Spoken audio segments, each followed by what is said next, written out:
Ustedes saben que nosotros hablamos mucho sobre pensiones en este programa. Y bueno, se determinó que las personas con síndrome de Down pueden pensionarse a los 40 años de edad, no como a los 65, como lo hace el resto de la población, y con 180 cuotas, no con 300, como lo hace el resto de la población. Sin embargo, las 180 cuotas corresponden a 15 años, un poquito más, de trabajo. Y entonces el enorme reto que surge a partir de ese instante es involucrarlas justamente a nuestros sistemas productivos, hacer posible que puedan trabajar, abrirles posibilidades para que trabajen durante ese tiempo y así puedan gozar de una pensión a partir de los 40 años. Y justamente este es un tema que ha abordado después del primer paso la Caja Costarricense de Seguro Social, que tiene planteado un taller, por cierto, el próximo 28 de noviembre, sobre cómo incluirlo justamente en nuestro mercado productivo. Y hoy los invitados nos vienen a hablar de eso. A mi derecha tengo a Ana Isabel Ramírez, que es la segunda vez que está con nosotros en Matices. Así es que bienvenida, Ana Isabel, es trabajadora social de la Caja. ¿Cómo estás? Bienvenida. Muy bien, ¿y vos? Y bueno, un saludo para todas las personas igual ahí que nos están escuchando. Se me cruzaron los cables. Sorry. Tranquila, no pasa nada. Bienvenida. También a mi izquierda está Loriana Leiva, que es psicóloga de la Caja. Loriana, ¿cómo estás? Bienvenida a Matices. Bueno, muy buenas tardes. Muchas gracias por la invitación. Muchas gracias. A mi izquierda también está Luis Fernando Álvarez, que él es una persona con síndrome de Down que justamente se ha integrado ya a trabajar. Luis Fernando, bienvenido a Matices, ¿cómo estás? Bien, ¿y vos? Muy bien, gracias. Bienvenido a la radio. Me decía que era la primera vez que estaba en radio, así es que bienvenido. Sí, gracias. Espero que te guste la cabina de Monumental. Ok. Y ya te traen el fresco. El fresco, el agua y el café al resto. Muchas gracias por estar con nosotros. Ana Isabel, decía yo que efectivamente a todos nos alegró enormemente la decisión, pero planteaba retos importantes. Porque si nosotros como país tomamos la decisión de habilitar la pensión, pero no le generamos opciones para trabajar, entonces sería una decisión hueca. Y entonces este es el enorme reto que tenemos por delante. De hecho, eso es justamente el reto principal que se nos presenta, porque tenemos que empezar por desmenuzar un poco el concepto de persona con discapacidad. Me permito por ahí con el sentido de que uno de los retos que se presenta es la visión que mantenemos actualmente como sociedad sobre las personas con discapacidad. Todavía es común utilizar conceptos o escuchar personas que utilizan conceptos como inválido, minusválido, que el primero nos habla de que no vale y el segundo que tiene menos valor. O las personas que intentan suavizarlo y nos hablan de que es una persona especial, cuando en realidad cualquier persona tiene algo que nos hace especiales o tenemos algo que nos hace especiales. Entender el concepto de persona con discapacidad nos lleva a entender que más allá de la diversidad funcional, la discapacidad se presenta no por la persona, sino por el entorno. Y entonces acá viene el reto. Una persona, más allá de su diversidad funcional, tiene la capacidad o debería tener esa posibilidad de desarrollarse, de tener acceso al derecho al trabajo, de poder velar por sus propias necesidades y demás, pero en un entorno que no le genera las oportunidades de empleo, las oportunidades de formación o algo tan sencillo como las oportunidades de llegar al lugar de trabajo, la persona no va a poder acceder a ese empleo. Entonces por ahí tenemos que empezar por retomar esto. Claro que es un reto, pero el reto no tiene que ver con las personas con la discapacidad. El reto es para nosotros y nosotras como sociedad, qué tan inclusivos e inclusivas estamos siendo, cuáles son las oportunidades que estamos generando e incluso cómo es nuestra sensibilización, cómo es la visión que manejamos sobre la discapacidad y de qué forma desde nuestros distintos entornos podemos gestionar espacios mucho más inclusivos. Pero qué interesante que arranques así. De hecho, yo sé que ustedes dos trabajan en la Caja. El primero que debería cambiar términos es la Caja en algunas cosas, digamos, se llama régimen de invalidez, vejez y muerte. Pero bueno, supongo que es una lucha que desde adentro estarán haciendo. Yo desde afuera estoy intentando que el sistema de pensiones deje de llamarse IBM, porque es el nombre más deprimente que existe, y ojalá le pongamos régimen de jubilación, que viene de júbilo y que todos estamos felices de que lo lograremos. Pero bueno, efectivamente cambias el concepto, digamos, cambias el simbolismo en el sentido de que la discapacidad no viene per se, o sea, no viene por la persona en una condición particular, sino por el entorno. Nosotros somos el entorno los que generamos que las personas tengan discapacidad para hacer algunas cosas. Exactamente, te lo planteo así. Veamos, el año pasado para estas fechas más o menos se volvió a abrir la Plaza de la Cultura. Sí. Y resulta que a mí particularmente me encanta sentarme en las tardes de verano, comerme un heladito o hablar con alguna amistad en Plaza de la Cultura, y eso es lo que he disfrutado desde hace mucho tiempo. El año pasado cuando la reabrieron yo dije, qué bonita la fuente, claro, lo del piso y tiene una razón de ser para evitar las filtraciones, etcétera, que no caiga el agua en el museo, que no se nos dañe el patrimonio cultural. Pero yo decía, ¿y qué más hicieron? No hicieron nada más. Y hablando con una amiga me dice, ¿no viste las rampas? Y yo, no habían rampas. No habían rampas. Pero entonces vos no habías venido a la Plaza de la Cultura. Bueno, yo podía entrar, me dijo ella, por la parte del teatro, pero no podía desplazarme por la Plaza de la Cultura. Algo que para mí es un ejercicio cotidiano en verano, para mi amiga es una limitación. Es algo que no puede realizar porque simplemente no existía la rampa. Entonces el problema, por decirlo de alguna forma, no me gusta la palabra, pero el problema, podríamos decir, no está en ella, no está en su diversidad funcional o en la forma en la que maneja, se enfrenta al mundo y demás. El problema lo genera el entorno, que es desigual en cuanto a las condiciones que está ofreciendo para que todas las personas podamos acceder a los mismos derechos. Y es interesante también el abordaje. Ahora dijiste el derecho al trabajo. Y es que efectivamente las garantías sociales costarricenses aprobadas en la década de 1940 generan el derecho al trabajo. Okay. Según todas las convenciones internacionales sobre derechos humanos, la Convención Americana inclusive de Derechos Humanos plantea que todas las personas somos iguales ante la ley. Es decir, que el derecho al trabajo lo tenemos todos. La misma Constitución Política, ya un tema más cerrado de la República de Costa Rica, dice que todos los costarricenses somos iguales ante la ley. Es decir, que todos tenemos derecho al trabajo. Y por lo tanto, todos deberíamos de tener acceso al trabajo. Exacto. Esto se manifiesta particularmente porque uno puede decir, bueno, todos tenemos derecho a trabajar o acceso al trabajo. No es cierto. O sea, nosotros como sociedad hemos impuesto ciertas complicaciones para que buena parte de la población no pueda conseguir trabajo. De hecho, porque empezamos desde las limitaciones que se establecen por una cuestión etaria, entonces es un sistema súper adultocéntrico, las personas muy jóvenes tienen una desventaja porque no tienen experiencia, porque se cree menos en ellas, y igual las personas después de ciertas, ni siquiera adultos mayores, estamos hablando que arriba de los 40 años, tienen un montón de complicaciones por esa cuestión etaria, pero igual dependiendo para el empleo también entra en juego una cuestión de género, en fin, hay un montón de limitaciones y como vos decís, somos nosotros y nosotras como sociedad que las hemos creado, aparte de otras condiciones que es el mismo mercado que va imponiendo y que hace que, por ejemplo, en este momento tengamos una tasa de desempleo bastante alta porque no se están generando esos espacios. Entonces, a pesar de que es un derecho, no todas las personas tienen esa posibilidad, pero si a eso le agregamos otra situación, otra condición, en este caso una discapacidad cognitiva, sensorial o física, va a ser más difícil para esta persona el acceder a un puesto de trabajo que para una persona que no tenga esta diversidad funcional. Ya pasaron 20 años, 21 de la ley 7600.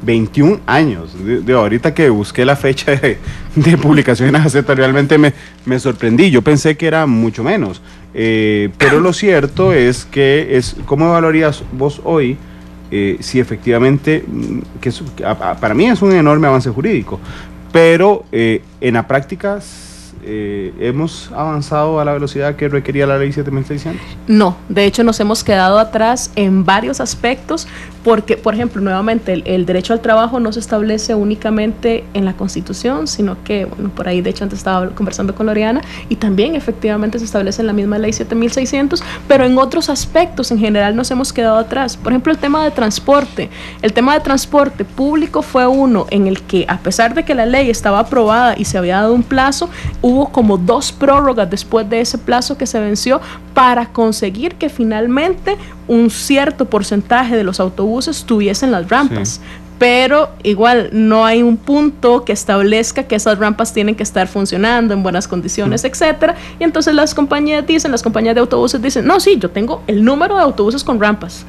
cada cuánto salen, en qué ruta salen, realmente ¿Paran? están funcionando, paran y funciona la rampa, el chofer o la conductora está preparada y sensibilizado además para poder detenerse y bajar la rampa y demás, porque incluso hay ocasiones en las que lo hacen, pero como decimos en buen tico, de mala gana. Sí. Y eso representa un tipo de violencia emocional y demás a la persona con discapacidad, en el hecho de saber que aquello a lo que tiene derecho, el usar el mismo bus que yo estoy utilizando, se le vea como una carga, como algo, como si estuviese haciendo algo malo, o sea, porque estaba deteniendo el bus, estaba atrasando a la gente y ese tipo de cosas. Entonces sí nos falta un montón.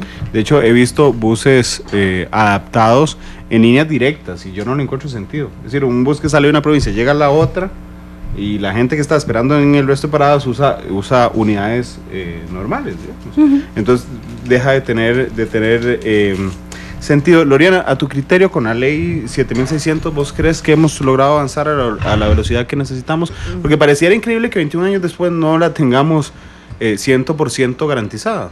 Yo creo que no, y yo creo que ahí, retomando lo que habla Anita, es que no hay una sensibilización de la población, ¿verdad? Porque muchas veces está la ley, está la norma, tal vez en algún porcentaje se cumpla por parte de las instituciones, ¿verdad? En este caso el trabajo tenemos un Ministerio de Trabajo y Seguridad Social, sí, ¿verdad? La ley apunta, la ley habla en el derecho al trabajo, hay artículos que hablan sobre el Ministerio de Trabajo, hay artículos que involucran a otras instituciones en este tema y bueno, y es un derecho constitucional y uno dice, bueno, ¿qué se está haciendo? Habrán algunas personas con discapacidad inmersas en el ámbito laboral, tienen acceso. Ahora, yo me preguntaría, dentro de ese acceso al trabajo, ¿tienen igualdad de condiciones laborales? ¿Verdad? Que era un poco lo que hablaba Anita. ¿Están los compañeros sensibilizados? ¿Está el ambiente apto para esa persona? ¿El empleador como tal? ¿En qué condiciones se emplea esta persona? ¿Para qué tipo de trabajo?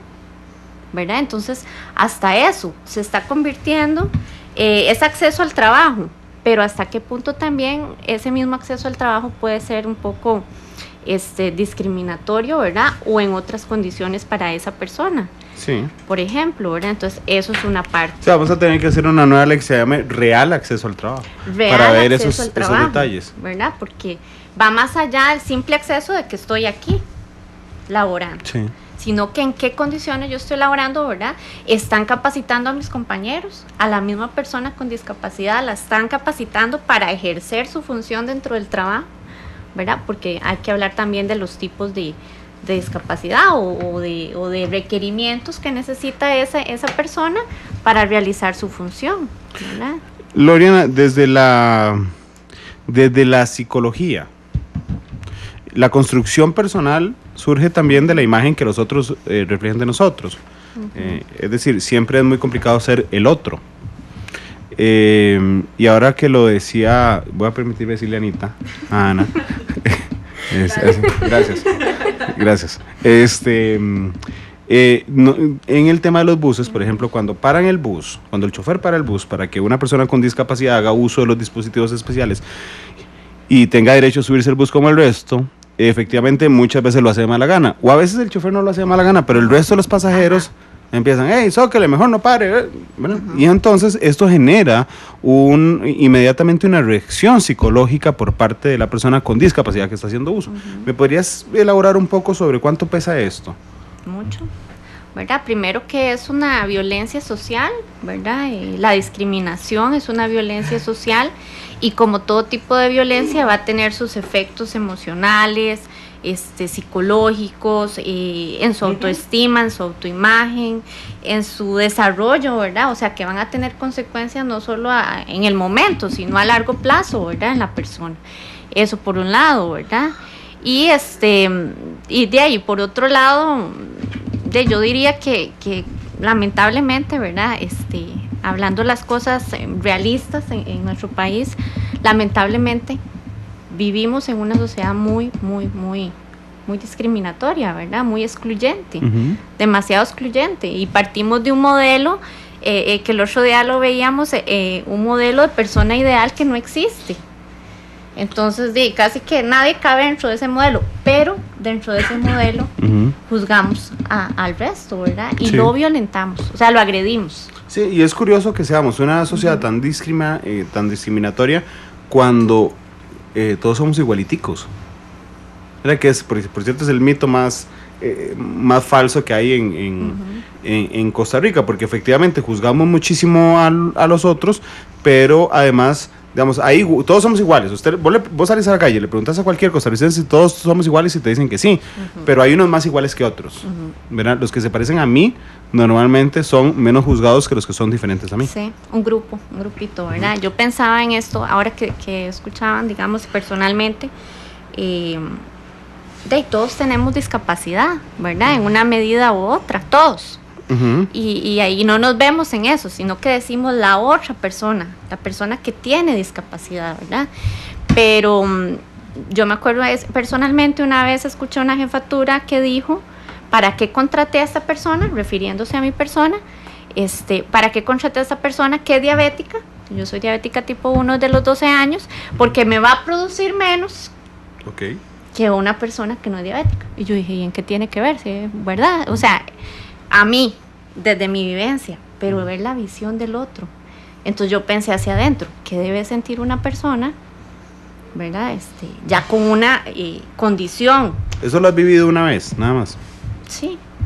Bueno, imagínate vivirlo repetidamente una y otra. A eso voy todos los días y tal vez con algo tal vez que más evidente donde se lo dicen en la cara. Y yo digo, bueno, claro, tiene un efecto psicológico, sí, por supuesto, emocional, cognitivo, o sea, de todo tipo, ¿verdad? Entonces, eso hay que repensarlo, ¿verdad? Sí. ¿Cómo estamos actuando?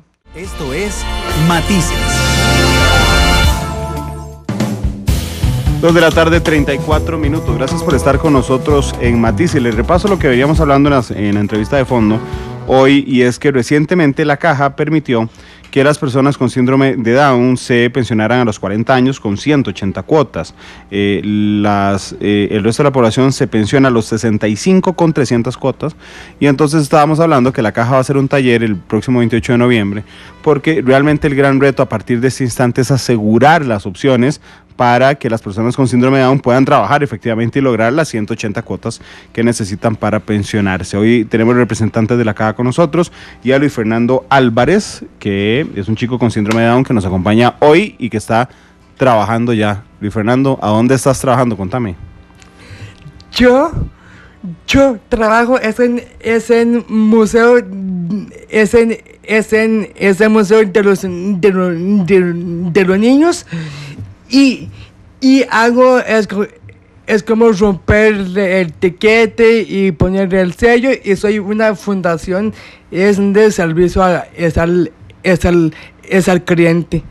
Entonces, si yo llego al Museo de los Niños, que ya te vi la camisa y andas, el Museo de los Niños, si yo entro al Museo de los Niños, compro la entrada, vos sos el que me la recibe, ¿sí? y parte la entrada a la mitad, ese sos vos, ese es tu trabajo. Sí.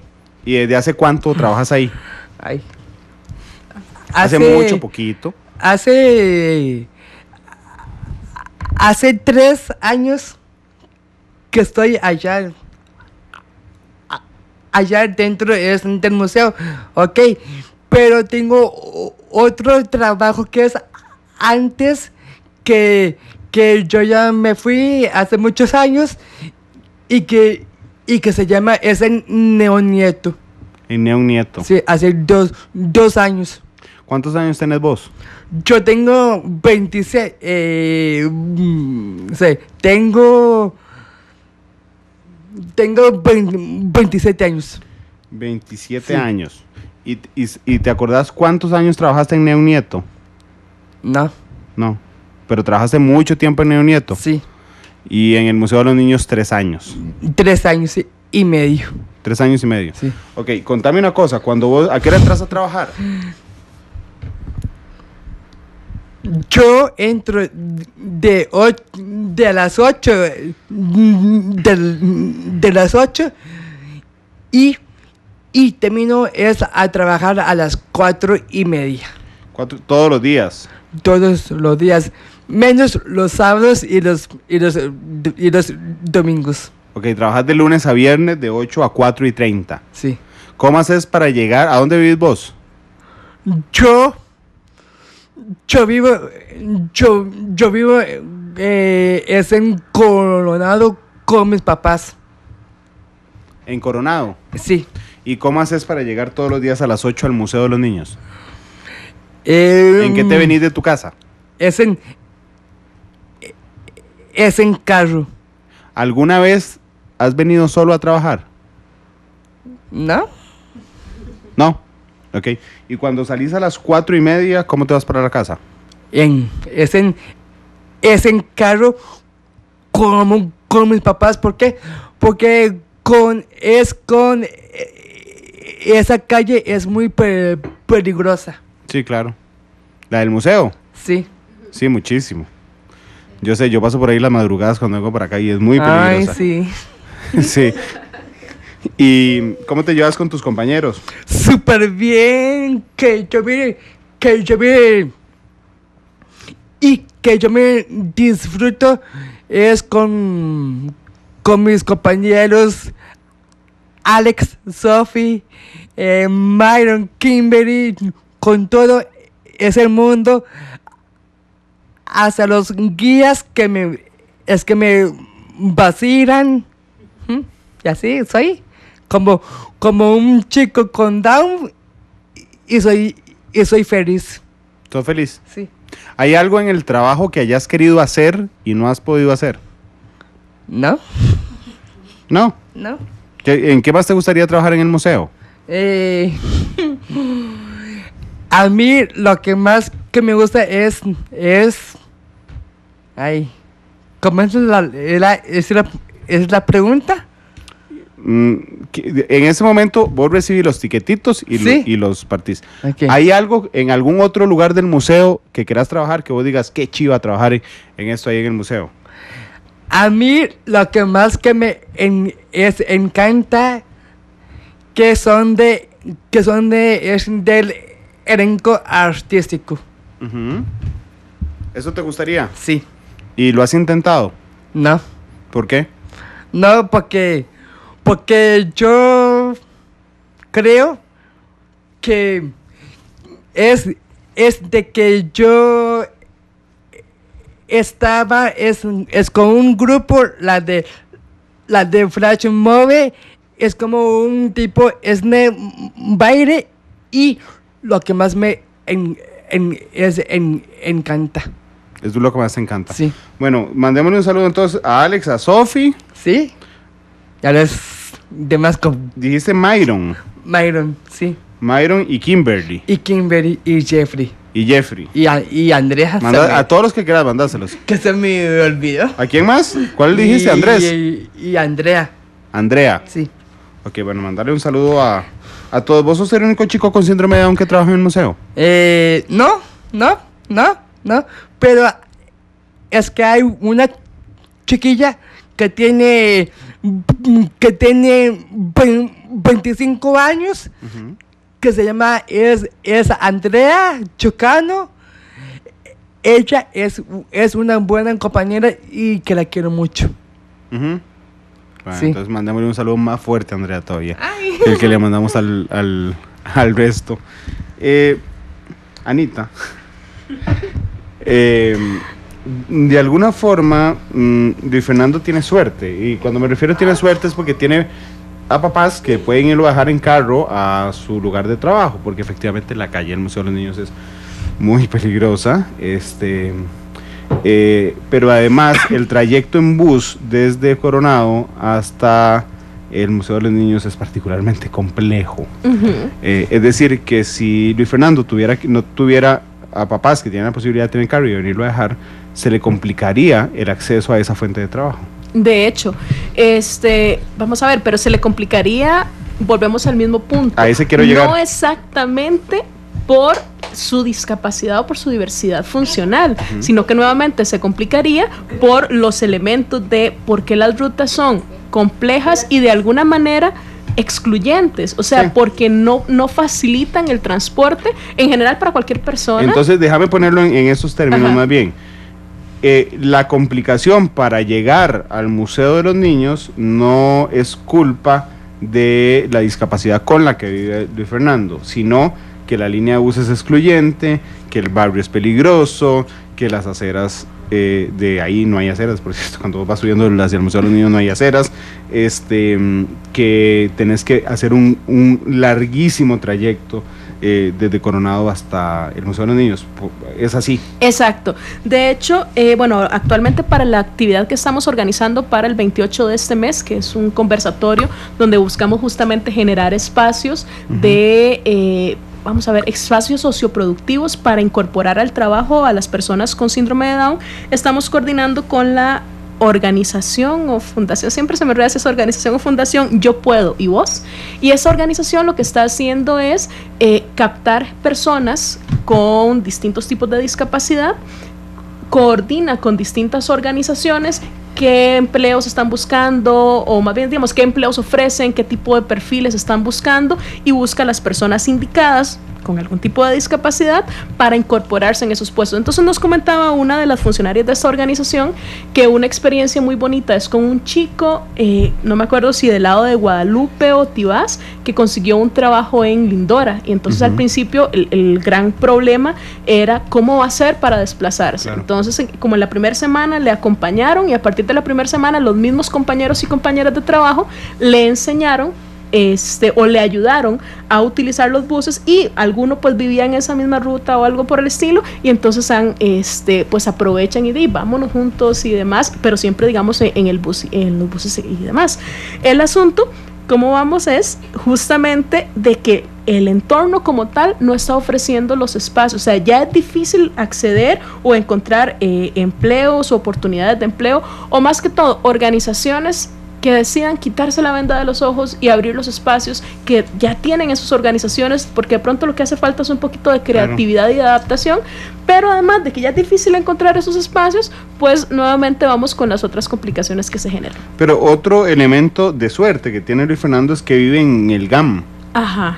Un día estuvo aquí, la semana pasada estuvo aquí la vicepresidenta de la República contándonos los resultados de la encuesta nacional de hogares. Y creo que he hecho este programa de la encuesta nacional de hogares los últimos 3 años con ella, y siempre llegamos a la misma conclusión. Yo le decía, vicepresidenta, si usted nace en zona rural, es mujer, y tras eso, o es una persona con discapacidad o indígena, usted se ganó los números completos para ser excluida de este país y permanecer en pobreza. Porque decía, ¿por qué Luis Fernando tiene suerte de vivir en Agam? Porque hay más opciones de trabajo en el área metropolitana. Pero si Luis Fernando hubiera nacido en Talamanca, hubiera existido un montón de problemas, por ejemplo, para acceder al derecho al trabajo. De hecho, antes que estábamos hablando, que vos mencionabas sobre la otredad o esa construcción del otro y de la otra, y que Loriana hablaba sobre esa especie de escala o jerarquía de exclusión, ¿verdad? Se nos presenta un modelo de persona, como bien lo decía Loriana, ideal, y a partir de ahí cualquier otra característica que vos tengas va a generarte puntos que te van a exponer de una mayor forma a algún tipo de exclusión, de discriminación y demás. Entonces, como vos lo estás diciendo, sí, tiene la suerte de haber nacido en el gran área metropolitana, y no solamente por las posibilidades de empleo, sino incluso las posibilidades de formación, porque dentro del gran área metropolitana hay más opciones de escuelas, centros de integración, o incluso dentro de las escuelas regulares, por decirlo de alguna forma, hay como una mayor presión para que se generen espacios inclusivos y aceptar o involucrar, incluir a las personas con algún tipo de discapacidad dentro de la currícula normal.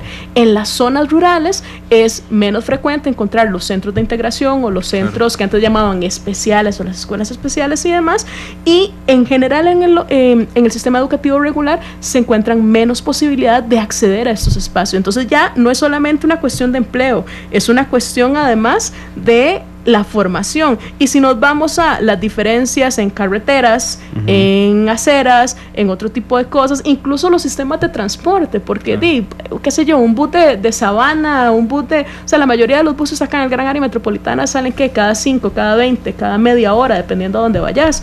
En zonas rurales hay lugares en los que solamente hay 2 buses, el que sale del pueblito a las 6 de la mañana para la sede del cantón o lo que sea, para crecer el cantón, y el que regresa a las 4 o 5 de la tarde. Y entonces, el 5% de la flota es el que tiene que tener herramientas, dispositivos especiales. Exacto, entonces aquí vamos hablando de otras características, otras capitas de esa cebolla que van exponiendo más a las personas a la exclusión, y con la exclusión viene la violencia, la discriminación, la pobreza y otro montón de elementos que van a afectar la calidad de vida de las personas con discapacidad. Ok, Loriana, digamos que yo soy un empresario que tengo una empresa de lo que vos quieras imaginarte, excepto cemento, por favor, cualquier otra cosa que no sea cemento, y entonces yo digo, mira, estoy escuchando el programa, me encantaría contratar a personas con discapacidad. ¿Qué es lo primero? No en cuanto a trámites, ahorita empiezo con los trámites, sino en cuanto a la preparación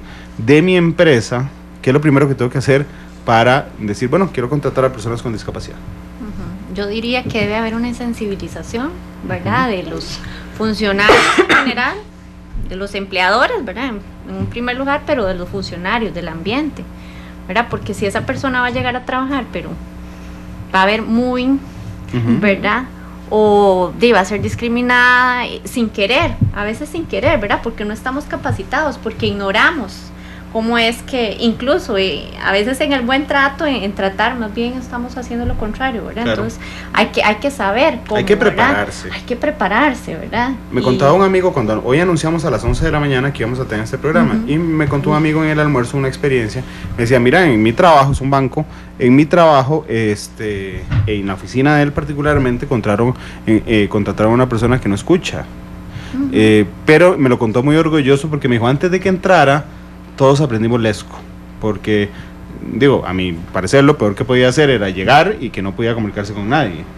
Eso es parte de la preparación que hay que hacer. Eso es parte de la preparación, de las adecuaciones, del acceso real, ¿verdad? Y ahora, bueno, escuchándolos, y viendo un poquitito los datos, hay 25,000 personas en Costa Rica en edades laborales, digamos, de 18 a 35 años, que pueden trabajar, que dentro del sistema educativo han sido incluidos, han llevado todo un proceso de preparación, pero no encuentran trabajo por alguna discapacidad. Y solamente, digamos, por ejemplo, la gerencia de pensiones de la Caja, en este estudio que hizo, solamente en síndrome de Down, hay 15 personas trabajando. 15 personas. 15 personas. En todo el país a nivel nacional, cotizando. Sí. Trabajando de forma como trabajadores asegurados directos. ¿Ya contaste, Luis Fernando? O sea, uno dice 15 en un país. Sí, es increíble. 15 de 25,000. Habrán más, habrán tal vez, no sé, informalmente. Sí. Pero en el estudio que hizo la gerencia, indica el dato de 15 personas en la fuerza laboral. Entonces, uno, ¿verdad? Nada más en este tipo de discapacidad, habría que ver ya en todos los demás tipos. Pero uno se queda viendo y uno dice, bueno, y además, ¿dónde se ubican? La mayoría es en empresas privadas, ¿verdad? Entonces la empresa privada sí está dando un salto, como dice Anita, sí está viendo más allá, sí está quitándose este paradigma, ¿verdad? O esta venda, pero de ahí, ¿qué más, verdad? ¿Qué más? Porque sí, yo pienso que sí se ha avanzado mucho en la parte educativa, pero la persona termina su ciclo educativo, va a buscar trabajo, y ¿qué me ofrece el mercado, verdad? De hecho, igual en la constancia laboral, saqué el tiempo, por eso le pregunté lo de Neon Nieto. Voy a pensar que trabajó 2 años en Neon Nieto y 3 años y medio en el Museo de los Niños. Luis Fernando tiene 27 años, tiene 66 cotizaciones hasta ese instante. Es decir, le restan 13 años para poder optar por la pensión. Necesita trabajar, necesita no parar de trabajar. No parar. O sea, ni un mes, no puede jugarse ni un mes para poder pensionarse a los 40 años y acceder al decreto que dichosamente, al reglamento que dichosamente ha sido modificado. Pero eso es un reto. Es un reto, sí. Tomando en cuenta, ¿verdad?, que es una población de que tiene una expectativa de vida menor, ¿verdad?, que tiene características, entonces también es un reto, porque ¿cuánto es la expectativa de vida, Loriana? Alrededor de 60 años. Son 18 más, menos. Sí, lo que quería sacar es la media, porque son media, 18 menos. El promedio. Que el resto de la población.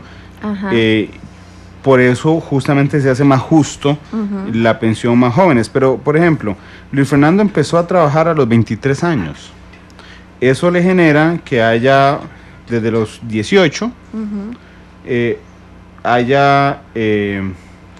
digamos, no haya aprovechado 5 años en las cotizaciones, que podría ahora darles esos colchones, de está en un trabajo, deja trabajar 2 meses por cualquier cosa, porque lo despidan, porque renuncia, y a los 2 meses regresa a trabajar. No puede darse ese lujo en este instante. No. Entonces ahí, ¿verdad? Es un gran avance, algo que no se tenía, algo con lo que no se contaba, ¿verdad? A nivel de modificación, porque es una pensión por vejez, que eso es algo importante decir, ¿verdad? Sí, es una pensión por vejez, no por invalidez. Entonces son condiciones. Otra vez. Sí, bueno. No es culpa tuya, pero sí. ni tuya, Anita, ni. Iba a decir ni de la caja sí, pero. Pero bueno, como nos escuchan algunos directivos, sí. Por favor, ¿verdad? Sí. Es todo un simbolismo, pero está cargado de sentido. Sí. ¿Verdad? Pero ¿a qué voy con esto? Que no es por invalidez, sino por vejez, bueno, que está en igualdad de condiciones de una pensión o una jubilación normal, ordinaria, por vejez, ¿verdad? Claro, que porque por la pensión... invalidez implicaría otro tipo de hay que determinar el grado de invalidez para determinar el monto de la pensión. En español, la pensión es más chiquitita cuando es por invalidez que cuando es por vejez. Sí. Sí, de hecho, bueno, ¿qué montón de obstrucciones dinámicas hay? Porque no son obstrucciones legales, son obstrucciones ya en la práctica, Anita. Yo me siento como en casa diciendo pero no importa. No, perfecto. Sí, es que efectivamente vamos a lo mismo. En este país, como vos decías antes, tenemos un gran avance en el tema de discapacidad porque tenemos una ley, pero vamos a qué tanto se cumple esta ley. Con lo que estaba diciendo Loriana, bueno, son muy pocas las personas que están registradas, que están trabajando, y eso me lleva a 2 cosas que también Loriana planteaba. Bueno, ¿cuántos están en el sector informal o cuántos, por ejemplo, y cuántas están tal vez trabajando pero en la empresa familiar y entonces como es de la casa, no se reporta, etcétera? Ese tipo de cosas que se pueden presentar. E igual algo que también vos mencionabas, ¿cuáles son los empleos a los que se está accediendo? A los que se está, porque hay muchas personas que tienen la idea de vamos a contratar a una persona con discapacidad para el puesto de misceláneo, para el puesto de mensajero, y sí, habrá alguno que va para el puesto de misceláneo, para el puesto de mensajero, pero también podría estar en este u otro puesto, ¿verdad? De acuerdo a sus características, de acuerdo a sus capacidades, más allá de su diversidad funcional, pero nuevamente cae como en ese estereotipo. Y algo que también mencionó Loriana es como a veces la discriminación no es vamos a ver, no es la discriminación negativa como tal, sino que también se da la discriminación positiva, y es cuando pensamos que por ser una persona con discapacidad omitimos la primer palabrita del concepto, que es persona, que es ser humano, y que va a tener virtudes y defectos, y que va a tener fortalezas y debilidades y otro montón de cosas, pero que es persona, pero se tiende a dar incluso en los espacios de trabajo una infantilización, y entonces es como viene la persona con discapacidad, hay que darle un trato especial, o son como un chiquito, como una chiquita, y no entendemos cuál realmente es su papel como persona, está trabajando. Y entonces si vos te jalas una torta en tu trabajo, ¿qué va a pasar? Te regañan o dependiendo que el tamaño de la torta te despiden. Sí. Y a algunas empresas les da miedo el contratar a personas con algún tipo de discapacidad porque se sienten atados a pensar de que no van a poder llamar la atención, o no van a poder establecer un estándar de calidad, claro, o no van a poder despedir a la persona. No, obviamente es un trabajador, una trabajadora igual que cualquier otra persona, con los mismos derechos, con los mismos deberes, va a tener que dar cierto rendimiento, va a tener que ajustarse a ciertas normas, y si no las sigue, pues igual se va a pasar a un proceso de despido. Pero entonces también estos miedos, estos temores también generan esa complicación para el poder acceder a ese empleo. Sí, de hecho les iba a contar que en redes sociales, por ejemplo, Francisco López Prudán dice: felicidades a Luis Fernando en su debut en la radio. Así es que ya te mandaron saludos a través de redes sociales. Loriana, y me están pidiendo que repitas el dato. ¿Me harías el favor que nos diste hace un instante? Son 25,000 personas que están en edad de trabajar. Ajá, eso es edad entre 18 y 35. 35 años. Voy. Ya. Entre 18 y 35 años con síndrome de Down. No, En discapacidad, con discapacidad. Ok. Y la gerencia de pensiones indica que hay 15 personas, ahí sí, con síndrome de Down, actualmente, digamos, reportadas en la fuerza laboral del país. Ok. ¿No tenés el dato de cuántas personas con síndrome de Down entre 18 y 35 años hay en Costa Rica? Y la caja maneja, entiendo que no lo tengas aquí, pero la caja maneja cuántas personas con síndrome de Down hay en Costa Rica. Eso tal vez sería el CONAPDIS, Sí. el Consejo Nacional de Discapacidad. Ajá. Ok, sí, para Tengo ese consultar. El CONAPDIS o ASODAUN tal vez. ASODAUN. Sí, porque realmente es un dato que habla mucho, porque uno no puede efectivamente hacer el análisis grueso, decir 15 trabajan, Lo que sí tal vez puede, no. lo que sí puede tener la caja es quiénes son los patronos de esas Ok. 15 personas. Eso sí, Que son privados, me dijiste. privados. ¿Qué hace el en su Estado? mayoría. ¿Qué es el Estado? ¿La caja tiene personas con discapacidad De trabajando? hecho, personas con discapacidad sí, Ujú. con síndrome de Down no, y es algo que realmente, justamente hablábamos en la oficina en estos días, planteando lo del próximo conversatorio, planteándonos el tema en general, y es, ok, vamos a ir a invitar a las personas, a las organizaciones, a que se abran los espacios, ¿En qué etcétera, momento alguien les pero- pregunta lo que Randa les acaba de preguntar? No, ¿Es era, es era? Pues sí, en realidad. Pero es también pensar, y nosotros como caja, ¿qué estamos haciendo? ¿Cuáles son los espacios? Y entonces vamos que dentro, no recuerdo si es exactamente dentro de la ley 7600 o en algún punto, donde se habla que en instituciones públicas hay un porcentaje Sí. que debería destinarse a la contratación de personas con discapacidad, pero hay una pequeña falla en esa formulación de la ley porque dice un porcentaje de las plazas vacantes en un momento en el que, por ejemplo, la caja, Claro. en el momento en que alguien se pensiona, congela la plaza y que vemos un montón de personas, me incluyo, interinísimas, ¿verdad? No interinísimas, ¿verdad? Y Eternamente. entonces, exactamente, eternamente interinos. Y entonces, ¿qué pasa? O sea, ¿cuáles plazas vacantes? No tenemos. Entonces, como no hay plazas vacantes, No están obligados no por ley. estamos obligados por ley a cumplir con ese porcentaje. Y es súper interesante que efectivamente es en las organizaciones privadas donde ha habido una mayor apertura o una mayor contratación de personas con Pero es por discapacidad. voluntad. Sí. Y ese es un detalle, digo, felicito a los que tengan voluntad de hacerlo, pero no podemos dejar a la buena voluntad de la gente el acceso al trabajo. Ujú. Claro, es que también se dice, con ese tema sí, peco de que no sé el dato exacto, pero tengo entendido que para algunas organizaciones privadas la contratación de personas con discapacidad forma parte del concepto de responsabilidad social. Sí. Entonces por ahí de alguna forma hay un beneficio en el cuanto a tributaciones y demás. Entonces tal vez ese ha sido como el incentivo que ha hecho que a nivel de empresa privada haya una mayor apertura, porque claro, nos abrimos, está la voluntad, pero además de pronto hay un beneficio para la organización en el tema de impuestos y demás. A nivel de instituciones públicas, pues no tenemos como ese beneficio o esa palmadita de háganlo, más allá de la buena voluntad, entonces quizás se genera, vamos a ver, no se ha abierto como tanto ese espacio en ese sentido.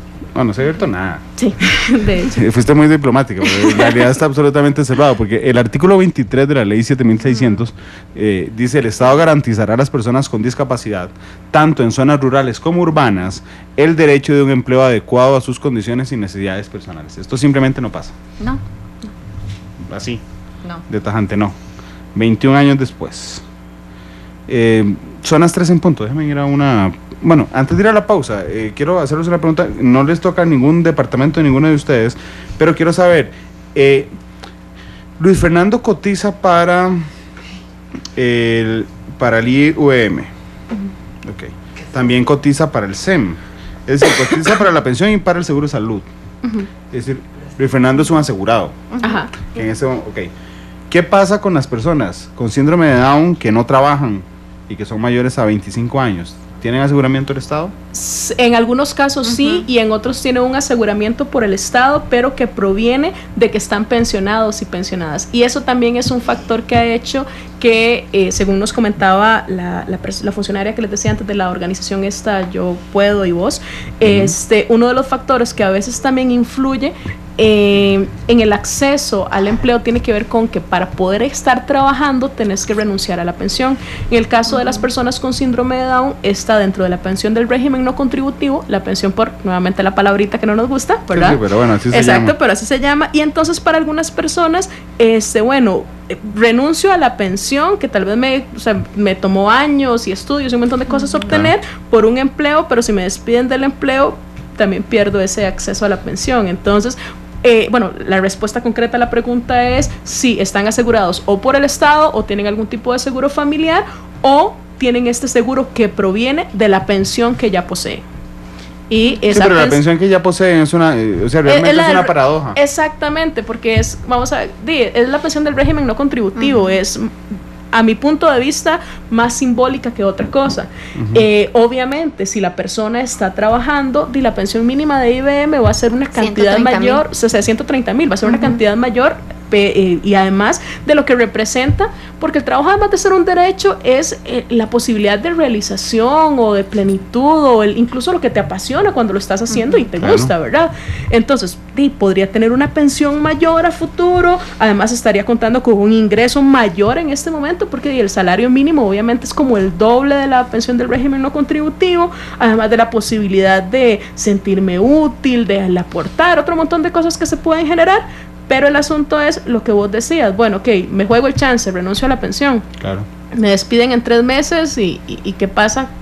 Más vale pájaro en mano que 100 volando. Exacto. Aplican ahí. Exacto. Sí, son las 3:03. Luis Fernando, ¿alguna vez te han regañado a vos en el trabajo? ¿Te has jalado alguna torta? No me conté la torta, pero ¿te has jalado alguna torta? Sí. Sí, voy, despacito. ¿Sí te jalaste una torta? Una, pero que sea muy chiquitita. No importa, yo esperaría que fuera chiquitita, pero te jalaste una torta. Sí. ¿Y te regañaron? No. ¿No te regañaron? No. ¿Y cómo sabes que es una torta? ¿Quién te dijo te jalaste una torta? Es el jefe. ¿El jefe? Sí. ¿Pero no te regañó? No. ¿Y tuviste alguna consecuencia por jalarte esa torta? No, nada. ¿Qué pasa si te jalas una torta grande, más grande que esa? Ay. Yo creo que me echan a mí del trabajo. ¿Te echan del trabajo? Sí. Puede ser. ¿Me puedes contar? Esto es un detalle personal, pero ¿me puedes contar qué hiciste con el primer salario que tuviste? En el primer salario, no sé yo. ¿No te acuerdas? No. Te cuento qué hice yo con mi primer salario. Me compré unos tacos de fútbol. Yo creo que me compré una ropilla que de mi hermana es en México y se fue del país. ¿Tu hermana está en México? Sí. Se llama Marciala. Bueno, y tal vez te esté escuchando. ¿Sí? Sí. Bueno, si te está escuchando, que nos salude por Facebook o por Twitter. @monumentalcr. Son las 3:05. Vamos a ir a una pausa y regresamos. Esta es la pausa donde el invitado, hoy los invitados, escogen la canción con la que vamos a cerrar el programa. Así es que... ¿Puedo mandar un saludo? Sí, pero prende el micrófono otra vez. Ahí, Luis Fernando quiere mandar un saludo. ¿A quién quieras?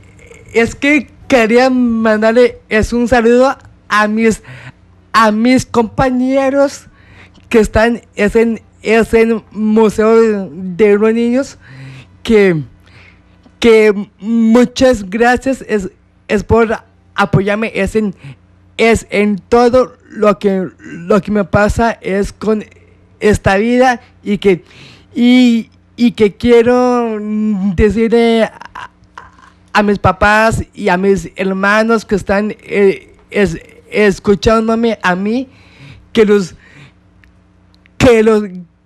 quiero mucho y también que se alegran de mí. Muchas gracias por todo. Luis, ahora que dijiste que le agradecías a tus compañeros que te apoyaran en todo lo que te pasa en la vida, ¿me puedes contar, si quieres no me digas qué, pero puedes contarme si algún momento la has pasado mal trabajando? ¿Alguien te ha hecho sentir mal ¿Algún usuario del museo? ¿Alguien te ha hecho sentir mal? Yo creo que no, pero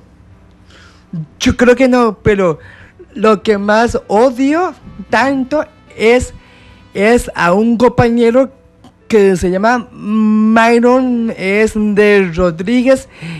Yo creo que él está de contravía. ¿Por qué? Porque de mis papás vino es al trabajo y casi chocan. Casi chocan. Sí. Y eso lo días que se metió contravía. Contravía. Sí, eso es una irresponsabilidad. Sí. Está bien que odies eso. Son las 3:07. Vamos a la pausa y regresamos con más.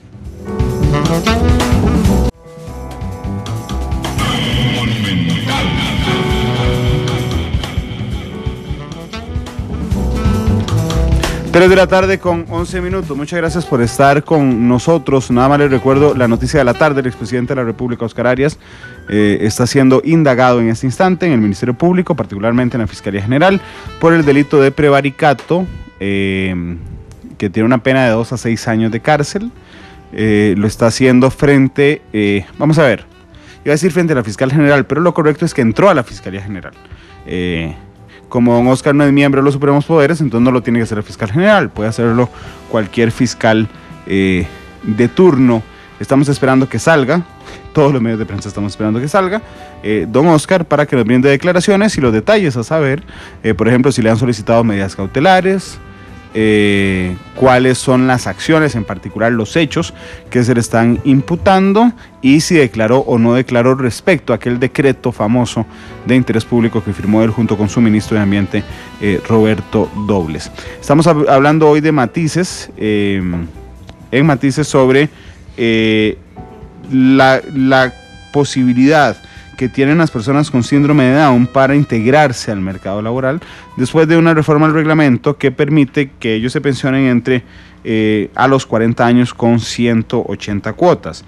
Le decía yo a Loriana antes de la pausa que si yo tuviera una empresa de lo que sea, aunque le advertí que no fuera de cemento la que se imaginara, pero de lo que sea, ¿qué hago yo para?